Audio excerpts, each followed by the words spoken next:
walihusika kwenye ile kesi na pamoja na maaskari, yani wanajeshi walikuwemo kwenye kesi ile ya uhaini. Lakini kesi ya Lissu inakuwa very interesting kwa watu kwa sababu kwanza ni kesi ya mtu mmoja. Sasa watu watataka kusikia siku ya Ijumaa ile uchambuzi wa majaji. Majaji ndio ambao wataichambua hii kesi, ushahidi uliotolewa na jamhuri, na majaji ndio watakaotuambia Tundu Lissu kama ana kesi ya kujibu au hana. Sasa baada ya pale ndio tutakapoona kama atakuwa hana kesi ya kujibu. Obvious ni kwamba atakuwa tayari kesi yenyewe imeisha.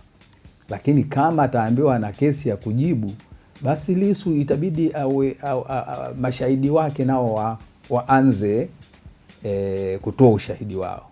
Lakini tulimsikia Lissu kwamba mashahidi wake aliwaorodhesha pale ni pamoja na rais wa nchi.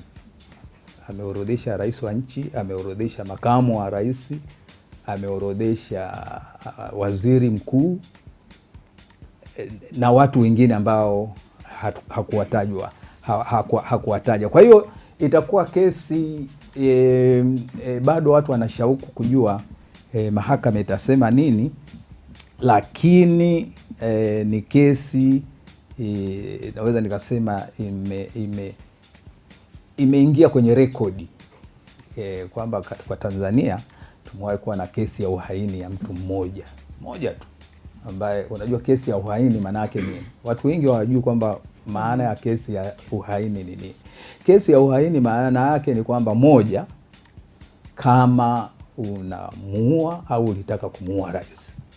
Kesi ya uhaini maana yake kama ulitaka kumuua makamu wa rais wa nchi.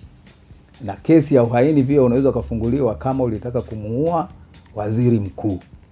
Lakini ya nne, kesi ya uhaini kama ulitaka kupindua serikali halali. Kwa hiyo pale wewe kama ushahidi unapatikana wa mambo hayo matatu, ukafunguliwa kesi na hatia ikakukamata, basi unahukumiwa kunyongwa. Kwa hiyo ni kesi very interesting, ndio maana watu walikuwa wanaifuatilia sana.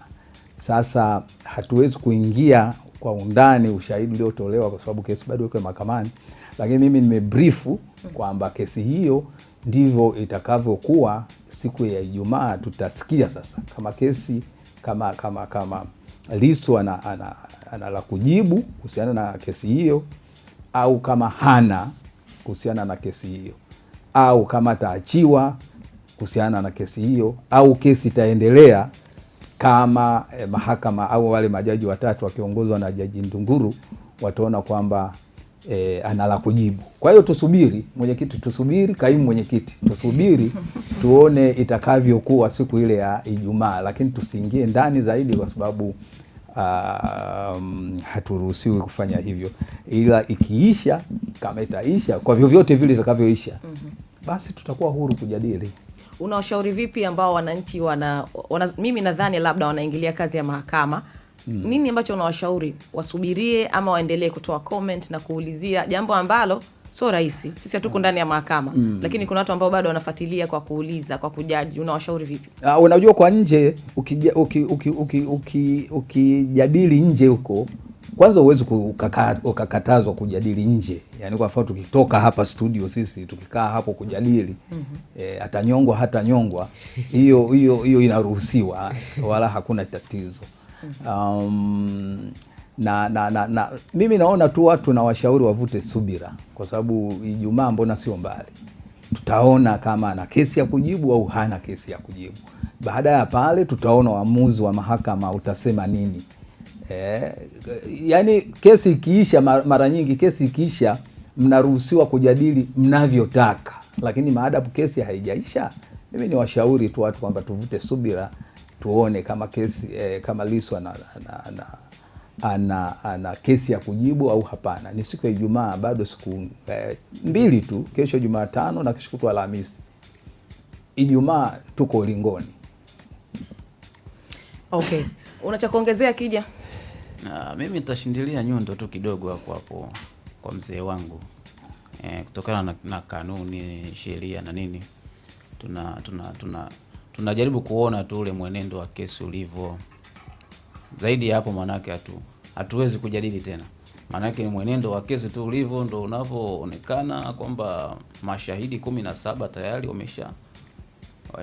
washafunga tayari, lakini pia tutasikiliza sasa ule uamuzi wenyewe siku ya mwisho, ambapo tayari ishatajwa siku ya Ijumaa, si ndio? Ndio. Manake ikishafika hapo sasa ndio kunakuwa na wigo mpana zaidi wa kuweza kudadavua mambo. Kama tunavyojua mwenyekiti wa Chadema ana wafuasi wake, chama kikubwa kinaangaliwa na watu wengi, wananchi wengi, hadi kimataifa pia. Kwa hiyo hapo uwezo ukasema ni jambo jepesi, watu wana ile kutaka kujua habari, lakini undani wa habari zenyewe sasa ni pale ambapo kesi itakuwa ishatoka kwenye mamlaka husika, ambao ni mahakama, ambao ni muhimili ambao huwezi ukauingilia kwa namna yoyote ile. Lazima kidogo ufuate ile misingi yake, na kama chombo cha habari pia. Naam. Hija, na lolote la kuongezea?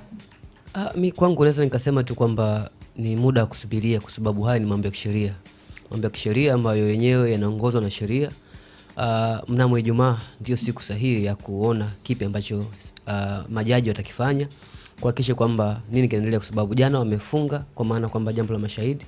Ijumaa watatazama kipi ambacho kipo sahihi kuhusiana na huyu mwenye kesi, kwa maana kwamba mwenye kesi ya uhaini, ili kutoa majibu ambayo sahihi. Saizi sisi tunabaki kutazama, tunabaki kuangalia nini ambacho wao wataamua siku ya Ijumaa. Hatuna kile ambacho tunaweza kusema kwamba tukakiingia ndani na kukijadili zaidi, kwa sababu bado kesi ipo kwenye mikono ya wao ambao wenye mamlaka nayo.